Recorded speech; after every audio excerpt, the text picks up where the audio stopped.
Yo guys, what's up? Welcome to another video of the Football Passionate channel.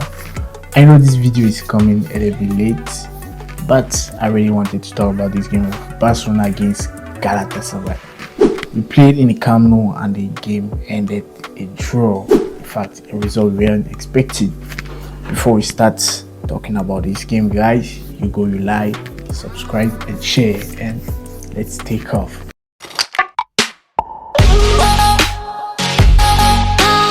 So tonight, Xavi put his word into action once more when he was talking about rotation, and that's what we exactly saw in the game yesterday, because Memphis Depay started instead of Dembele, instead of Aubameyang that started on bench today.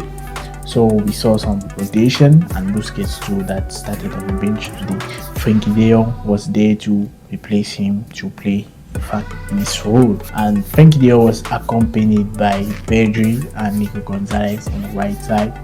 Yeah, normally we would have seen someone like Gavi instead of Nico Gonzalez, but Gavi had a red card in the past game, so he couldn't play this game. It impacted us because I've said it a lot of times. I like the combination of Gavi and Adama Traore than Nico. You see, you get what I mean? So Gavi was absent, and PK that started on the bench too. It was Eric Garcia that was given the chance to start the game today against FC Galatasaray. So you can clearly see that what Xavi said about rotation is really putting it into practice. Even though I want to say something about this particular rotation, but we're going to see it later in the video. Now let's look at the performance of these players. How did Barcelona play? So in the defense, Araujo wasn't at his usual level, and contrarily, it was Eric Garcia that was the main guy in the defense yesterday.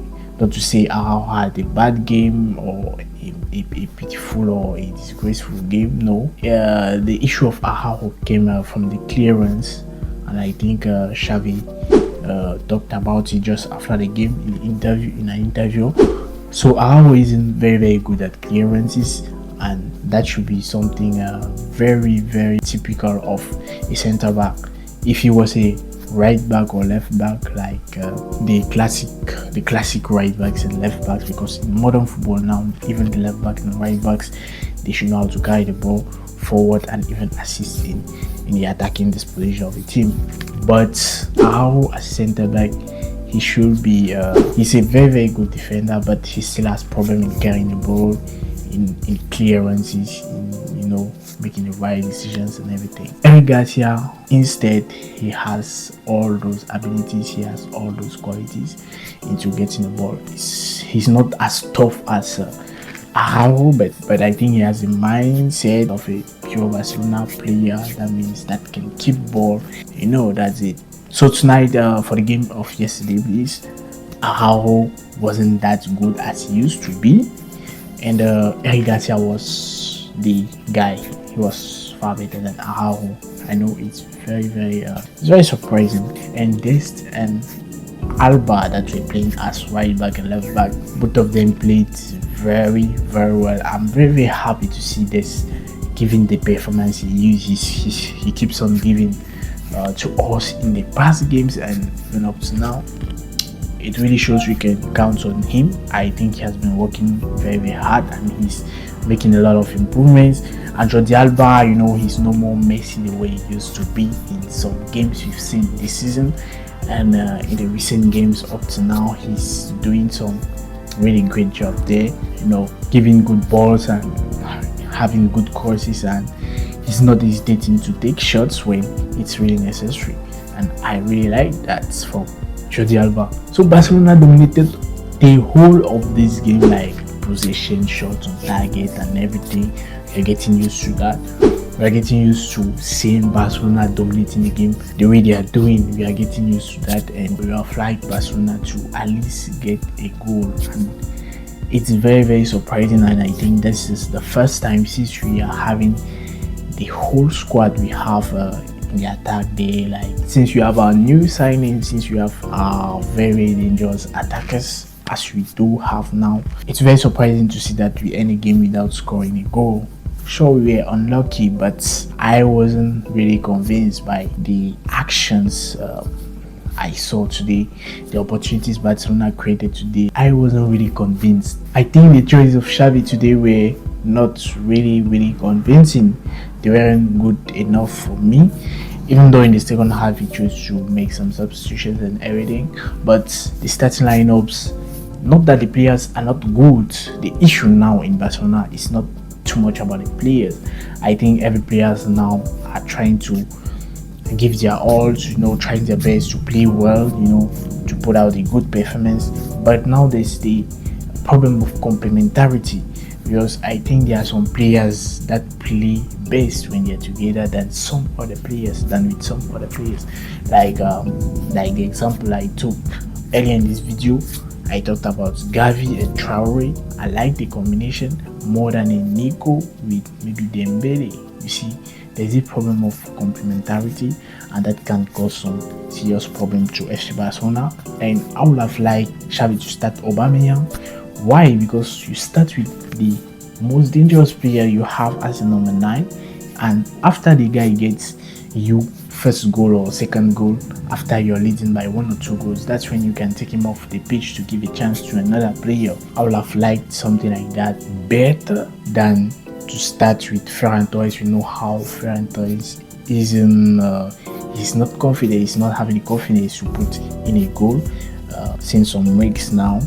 It would have been better to start Aubameyang to at least get the goals we need to put us ahead, and then second half you can take him off and put somebody like Ferran Torres for him to try and get back to his to his form, to his scoring forms. So that was my really big issue in this game, principally. If not, the other substitutions were not that bad. And there's also the substitution of Luke de Jong that came in for Adama Traore. We know Luke de Jong comes in at the end of the game, and he's usually there for crosses. He's very dangerous on crosses. He can get us a goal from those crosses. But who is the principal best ball crosser of FC Barcelona? For me, it's Adama Traore. Almost all the beautiful goals that Barcelona have scored on crosses, the crosses were made by Adama Traore. So when you take Adama Traore out and put Luke de Jong in, who is going to put the crosses for Luke de Jong? Sure, Dembele was in, but we saw how poor his crosses was, and Dembele even lost a lot of balls in this game. I don't know. He showed some interesting things, some interesting gestures and actions, but he lost a lot of balls, a lot. Somehow it was affecting us. It made us lose more time when the game was almost going to the end. So there's so much to be worked on in this FC Barcelona, but I really stay confident. I know in the second half, in the second leg, we can easily beat Galatasaray. The way we beat Napoli, it was almost the same scenario, just that this time around we didn't have enough good opportunities. We need to get good opportunities, and we need to be decisive in front of the post. And I would like Xavi to start his best starting 11, and then after we get like two goals ahead, like we are leading by 2 goals, that's when he can now try some other players. But in the meantime, when you start the game, you start with your best options. That's what I want to say. So guys, I really hope you watched the game and you enjoyed it. Me, I didn't enjoy it too much. Xavi has made us used to watch a very good game with goals scored and everything in the past games. So now I'm a little bit disappointed, but not too much at least. So guys, let me know what you think about the game in the comments down below, and I'll see you for another one very soon. Peace.